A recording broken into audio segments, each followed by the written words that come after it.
Hi friends, ये science tech classes की तरफ से आज क्लास 8 वालों के लिए साइंस की चैप्टर है लाइट के बारे में, उसके विषय में आपको कुछ आज जानकारी दी जाएगी। तो इसमें जो इंग्लिश मीडियम वाले बच्चे हैं और हिंदी मीडियम दोनों के लिए ये अवेलेबल है। ठीक है, दोनों लोग समझ सकते हैं। तो आज देखेंगे लाइट के बारे में। देखिए ज़रा, तो सबसे पहले आज स्टार्ट करते हैं लॉज ऑफ रिफ्लेक्शन। ठीक है, रिफ्लेक्शन के नियम मैं पढ़ा चुका हूँ, बाकी चीज़ें एनर्जी के बारे में, लाइट के बारे में, ठीक है, लाइट के बारे में और उसके प्रॉपर्टीज़ के बारे में वो भी दे देंगे किसी दिन। आप देखिएगा रिफ्लेक्शन ऑफ लाइट आज। ठीक है, तो हेडिंग है आपका लॉज ऑफ रिफ्लेक्शन।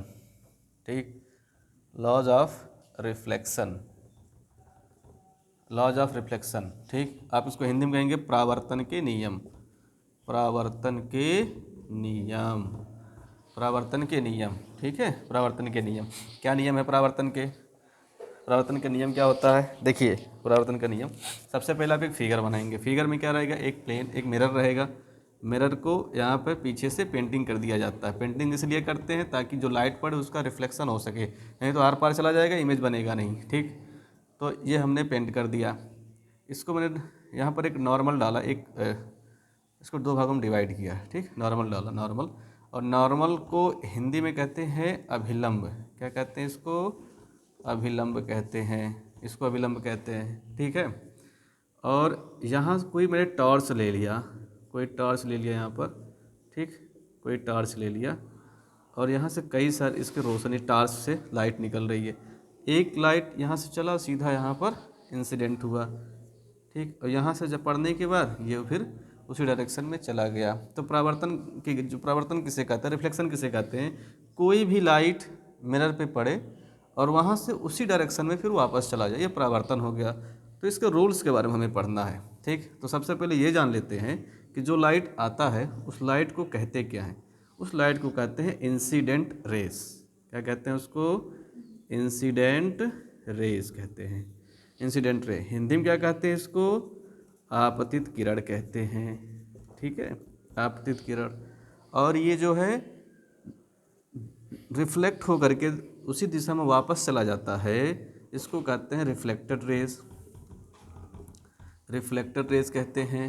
हिंदी में कहते हैं इसको परावर्तन किरण, परावर्तित किरण। ठीक है, परावर्तित किरण कहते हैं इसको, इसको परावर्तित किरण कहते हैं। ठीक, यहाँ जो एंगल बनेगा इसको कहते हैं थीटा आई। यहाँ जो एंगल बनेगा इसको कहते हैं थीटा आर। आई मतलब इंसिडेंट एंगल, थीटा एंगल का सिंबल है, वहाँ थीटा शो करेंगे। इंसिडेंट एंगल और आर से रिफ्लेक्शन होता है तो रिफ्लेक्शन एंगल। तो हिंदी में इसको कहते हैं आपतन कोण। इसको क्या कहते हैं? आपतन कोण। ये है रिफ्लेक्ट करता है, इसको कहते हैं परावर्तन कोण। कौन सा कोण? इसको कहते हैं परावर्तन कोण, रिफ्लेक्शन एंगल। ठीक है, तो ये बना परावर्तन कोण।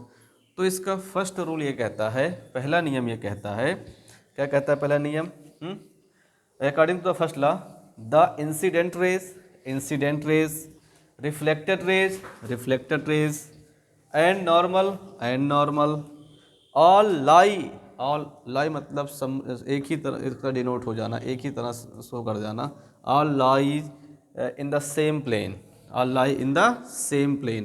प्लेन क्या है? बोर्ड का प्लेन है। अगर आप कॉपी में बनाओगे तो कॉपी का प्लेन, हाथ की हथेली बनाओगे हाथ हथेली का प्लेन, जहाँ बनाओ उसी प्लेन में रहेगा।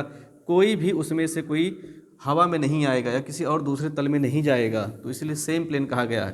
तो आप कह सकते हैं incident rays, reflected rays, normal are lie in the same plane. ठीक है, मतलब आपतित किरण, परावर्तित किरण और अभिलंब तीनों एक ही तल में होते हैं। ये पहला नियम था।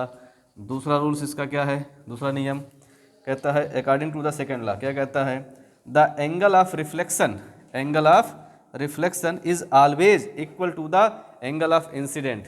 एंगल ऑफ रिफ्लेक्शन, जो एंगल है, एंगल रिफ्लेक्शन है, is always equal to the incident angle. ठीक है, इंसिडेंट एंगल के बराबर होगा। हिंदी में क्या कहेंगे? परावर्तन कोण जो होगा वो आपतन कोण के सदैव बराबर होगा। परावर्तन कोण, परावर्तन कोण सदैव आपतन कोण के बराबर होगा, सदैव आपतन कोण के बराबर होगा। ये तो इनका दूसरा नियम था। ठीक है, तो ये रूल्स के बारे में बताया गया।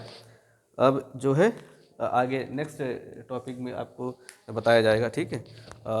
अभी इसको देखते रहिएगा, अभी नेक्स्ट टॉपिक आएगा भैया आपको।